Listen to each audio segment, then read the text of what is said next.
Hello, everyone. My name is Perry Small, and you're listening to The Truth Never Retires. Welcome. My co host is Lisa Eli, an important and very interesting individual. We introduced ourselves last week on our last podcast, but we will be you'll learn a little bit more about us every week. And I hope that you will join us as we start to really launch this. We're in a soft launch now. Do you think that I could have ever thought that at 25, 30, 40, or even 50, that I would be 66 years old and retired? No, I never thought it. You're looking at movie stars, Oscar winners, TV icons that are on GoFundMe. I don't want to scare you to death, but I want to scare you to life. To know what's happening is the inevitable. The inevitable is you will not physically be able to get up and go to a job every day for 8 hours. It's just impossible. And yet, knowing these kind of statistics, knowing the inevitable, during this primary season in Illinois, where I reside, only 26% of the electorate decided to vote. Lisa Eli and I have been friends for over 30 years. And we've known each other through our journalism careers. But she is a dog rescuer. She is in HR. She has done just about everything. And so, Lisa, as you hear the intro, what did you most take away from that? What did you most take away? What I did take away from her, because I'm livid. Yeah. Well, I'm on your path. Celebrities who cannot even, right. When there is a catastrophic issue in their lives, they need to go to a GoFundMe. I don't understand this. Well, the one thing that I do understand is that at some point, all of us are going to get older. And the burgeoning numbers right now is because, in the baby boomer class, this is the first group that a parent and a child could be in the same category of baby boomer. Everyone else is probably measured about 12 years, but with the baby boomer category, it's like 16 to 18 year range. So we're looking at that, yes, there's an increase in people filing for Social Security because there's a large number of baby boomers. When we get to Gen X, millennials, and those other ages, those numbers are going to be a lot smaller. And interesting, you mentioned that only 26% voted. How many of those fell into a generational category that even care? And you know how we covered Chicago for years. Well, I can tell. Yeah, we've covered Chicago for years. And guess what? It's always been the older generation. It's always been that age 50, 60, 70, even 80-year-olds that come and show up to the polls because they know the value of that and they know the power of that. But we've got a whole age group that's going to be affected by Social Security pretty soon that's not even dealing with sowing that seed of power right now, which is really in their vote. So I don't even get it. I'm getting ready to file. I already put my application in yesterday, by the way. So I went online and I've got appointments. I put my application in early because I'm going to get what I need to get and what's owed to me right now. You're officially going to be a retiree? Yes, ma'am. Yes, ma'am. Because we all got laid off. So you officially filed with Social Security? Yeah. Congratulations. Yes, ma'am. Yes, ma'am. And if you would like to reveal your what age range are you in? Are you retiring early? Are you retiring at 55? Are you retiring later? Where are you in your journey? I'm kind of an early retirement. I was eligible for the Medicare, right? Am I saying that right? Medicare, Medicaid, Medicare. I'm eligible for that. So as that eligibility is there, that's the age I'm coming at. I'm going to do it all together. And reason being is that the job market where I am now, I'm on career number 3. So, which is a blessing. I've gone from a journalist to an HR director. Now I'm on career number 3. And I want it at my pace. I want to do more entrepreneur. I want to do more volunteering and teaching. I'm at my pace now. I'm not at the pace of any employees, any employer, any executives, any hourly wage workers. I am done. I will help you get through that crisis, and that it is. But I'm done. I'm done. I'm tired and I'm done. And I think when you've worked since you were 12 years old, 14 years old, high school jobs, college internships, there's a time when you have to say, I've got to slow down, and I've got to slow down for me. So you're right. You get to that point where you're not doing anything, but it's better that you start to look at healing yourself or calming yourself. And that's where I'm at right now. That's just all that is. That's where I'm at right now. I'm so happy that you are sharing this. I'm so happy that you're sharing this. It's a lot. And the cost of living increases. I think that's something else we were talking about, Perri. What we have to deal with. Yes, I'm so happy that you're sharing this, because there are so many people that can't even visualize retirement. My tech producer, Delva, there are people, they're like, I'll never be. No person that has worked for a lifetime should ever not see an end to their journey of working. If you're a person that wants to work, can I just tell you, I'm just a mere shell of a woman. I'm not built for work and toil and trouble. I just want to be comfortable. And I'm going to tell you, I never thought it would happen, but I had a friend that used to say, I have a friend that used to tell me, he says, you're going to hit that wall. And that part. And I swear to God. And that part. The day I turned 63, I hit the wall and said, I'm done. I can't keep doing this. I said, I'm tired of this. I love my job. I love my career. But my body didn't. I did not want to wake up in the mornings. I did not want to deal with traffic, and I did not want to have to deal with 25 who did not have the same work ethic as I did. And so from the day when I turned 63, Correct. That's when I intentionally, Lisa, said, I'm preparing for my retirement. And I had to find out what that meant.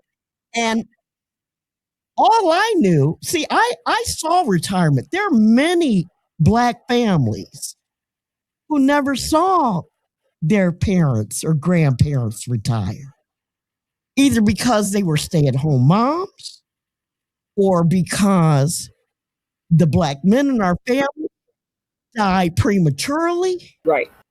Because of the type of work that they did, right, or just because they were born Black. Or died the day after retirement.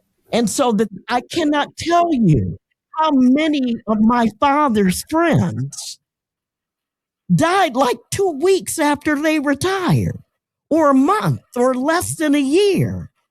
And then I get to see people like Carl Reiner, and I get to see people like Dick Van Dyke and Mel Brooks, and all of these people, Kirk Douglas.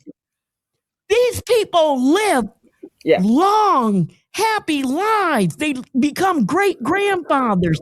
And I know Black children that have told me to my face that they didn't know that Black men could grow up to be that old. Wow. Wow. That's hard. You have to plan That's very hard. to live. You have to plan to live. Again, you're listening to The Truth Never Retires. My name is Perri Small. And my name is Lisa Eli. And we're here on this lovely day to talk about how important it is to support your retirement plan, but how important it is that politics, the role it plays in supporting the plan and going in the right direction, because we have a huge age gap, right, Perri, with the baby boomers that are now filing at record numbers. The numbers have increased with baby boomers filing for Social Security, and they're very concerned about their rates, what they put in it. So this is a question I have for you, Lisa, because there are many young people, I guess, Generation Xers and Zers, that don't even think that Social Security is going to be an issue when they want to retire. But this is why this is important, because the whole idea of The Truth Never Retires, one of the reasons that I thought that this would be such a good platform and why it was so important to talk about, because no one should depend on Social Security as their end all in order to survive. But you know what? You cannot live. Yeah, you can't. If you're making the max, and I think the max Social Security is like $4,500. If you have a car note, a house note, if you have insurance, if you have people living off of you, you're not going to survive off of that. No, you're not. We want to teach you how to have multiple streams of income, or to have saved enough, invested wisely enough. And if Social Security or the government said we can't pay you another dime, that you won't die. You know what though, Perri? And I'll interject in this part. There's an age group, unfortunately, that is under us that haven't even worked consistently.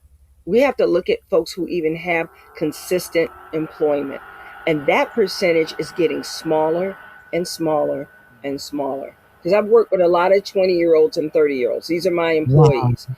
And this is either their second job. And truthfully, wow, they're not going to last this long at this particular job. Some won't last long. Some will just quit for no reason. Some will live at home with their parents. And that's few and far between. But they don't make enough money to invest. And then you have another group that feels they have to keep up with the Joneses, the Jacksons, the Williams, and everybody else. And they're going to spend all their money on, they have that frivolous income. We always look at, okay, so I have my Starbucks account. I have my nails account. I got my hair account. People really do have that. Or I have my video game account. You've got these gamers that are out there and they live for the moment and they're paying for their subscriptions and their video games. So, and those things are not cheap. They're not cheap. That would never be my frivolous account. It's expensive. So they don't even really weigh out how to take. I need to set aside $5 every time I get my hands on any amount of money. And I need to throw it in a special savings account. Even in my bank, I have a checking, savings, and I have a special account that has interest. But I didn't either. Exactly. But they don't. But the focus is. I didn't either. Yeah. I didn't either. But you know why? Because I always thought that I would be in a job where there was a pension. Right. Or that they offers you a 401k. Or, there were other options.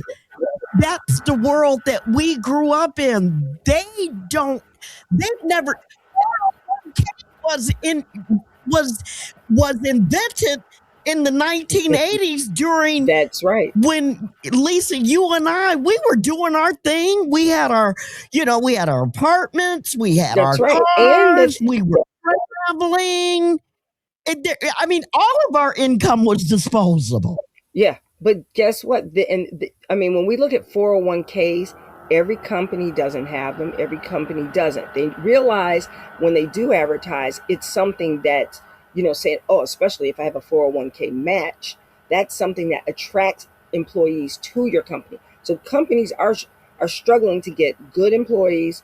They want the right fit, the right culture, and they want somebody that's going to be there. And then they want to give the best offerings. That's if you got the best money. And a lot of companies are struggling with that. We're getting ready to go into a tariff situation, a cutback situation with businesses. And guess what? Some of those benefits are going to be the first thing that they cut. And some of those benefits are something that someone's depending on, so it can build up their nest egg, so that they do have a retirement fund or something in the next 10, 15, or 20 years. Anything we do now projected, it has to look at the next 10, 15, or 20 years for a 20 and a 30-year-old on how they're going to live. And frankly, right now, they're not even thinking in that concept. 26% people in Illinois just showed up to vote for the primary. Somebody is not concerned. Right. Somebody does not think that does not have an effect on what's going to happen to how you make your money, how you get your money, where you save your money, and where you're going to go in the next round. It just has not dawned on them. And nobody on their campaigns talked about that. I guarantee you nobody brought that up. That could have brought in a whole nother demographic to come in and vote. It's not like the Bernie Sanders effect, Come on now. Like the Bernie Sanders. Bernie spoke to the heart. Come on now. Yeah, and I'm going to tell you, I agree 100%. Yes. When Danny Davis, the last time he came on my show, and Right. Danny Davis had been serving as a congressman in the 7th Congressional District for 30 years. Since Jesus was a teenager, yes. For the past, I call him Moses. I have, for the last 8 years, every time he came on, I would ask him, when are you going to retire? Is it an ageist question? Absolutely. It's an ageist question. Right? But I think it is a question rightfully so. Exactly. Because I know even at 66 years old, Yep. as much as I thought I was on top of everything until I retired on November 15, 2024, on my birthday, I recognized that there was a time for younger people to have this platform. Yep. So when I asked Danny Davis, who was one of my mentors, I would not be in the place that I am today had it not been for him. I said, why won't you retire? And this is what he told me in that booming Moses Charlton Heston voice. He said, I have a lot of senior citizens. I'm going to tell you, for those who don't know, the 7th Congressional District is not one of these poor Black districts that a lot of congressmen have to deal with. At one time it was, but right now it is full of young people and a district on the west side that is coming up. It's most desirable, one of the most desirable places to live in the United States, not just in the city of Chicago, but Market, near West Side, the United Center, everything is there. And this is what he told me. I have a lot of senior citizens in my district, just to show you how out of touch he is. He doesn't even know what his district really looks like in my opinion, at that time. It got gentrified. Because it has gone far beyond than a poor Black district. It is one of the most up and coming go-to destinations in the world. Okay.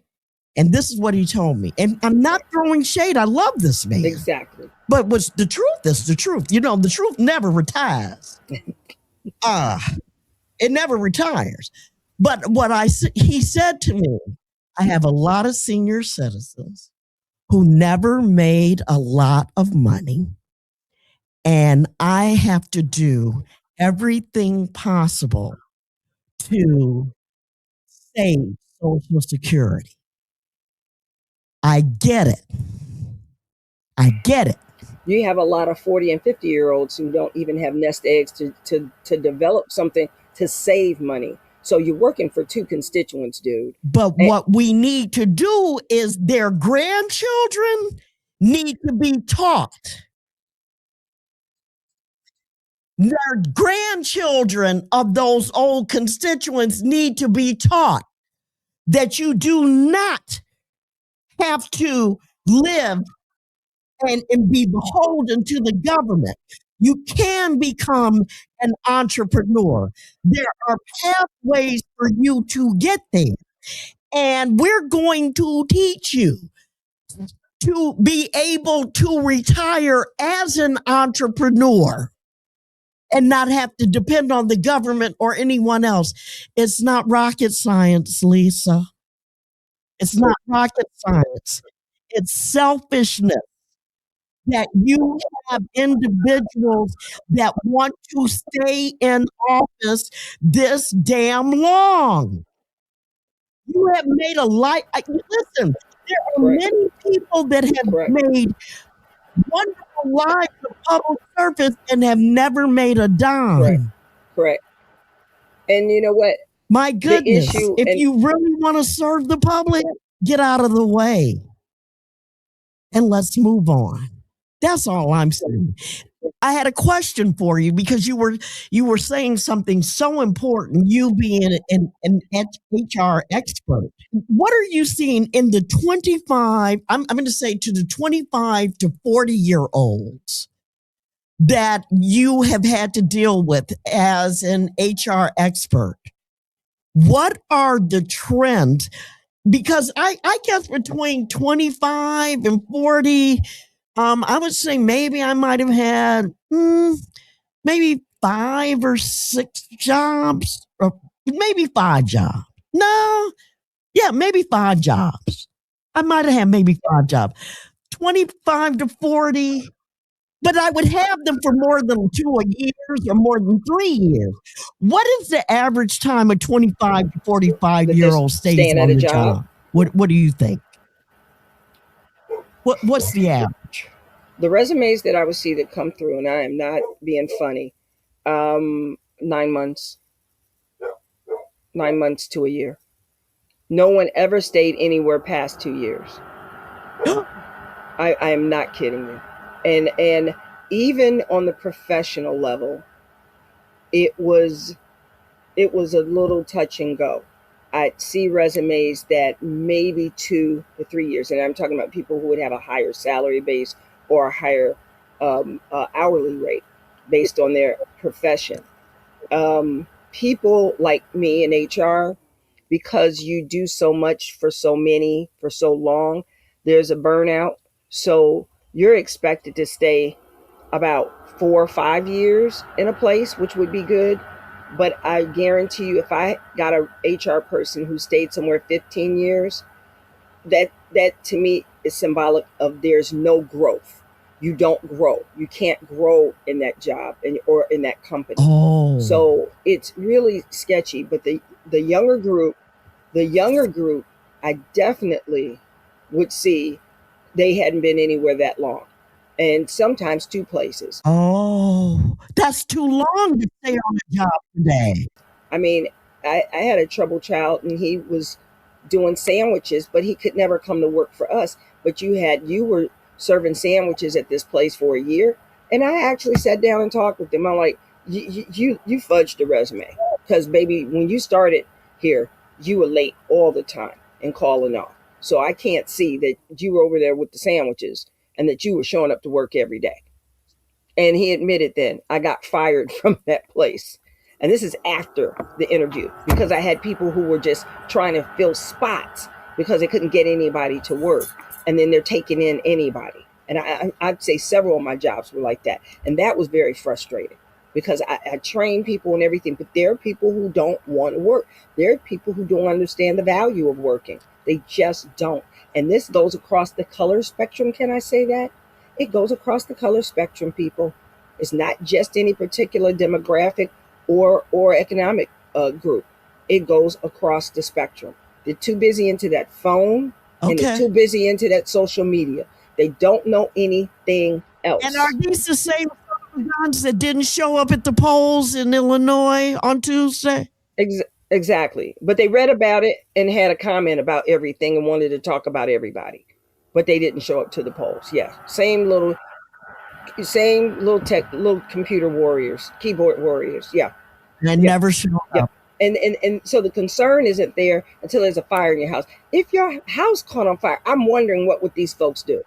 I spent a lot of time online, and there's so many stories that I can't wait for us to just really take off with this podcast. And, Lisa, my vision is that we tour and, to different cities, take it on the road, because I don't want to leave any Black people behind. I don't want to leave any people behind, but specifically Black people, Right. because right now we're on the bottom of the totem pole when it comes to how much are in assets that we own, how much we have in the bank in terms of savings, what we have in investments. We're living day to day to day. It's no fun living like that. I don't live, praise God, I do not live day to day. But guess what? I did nothing to get here.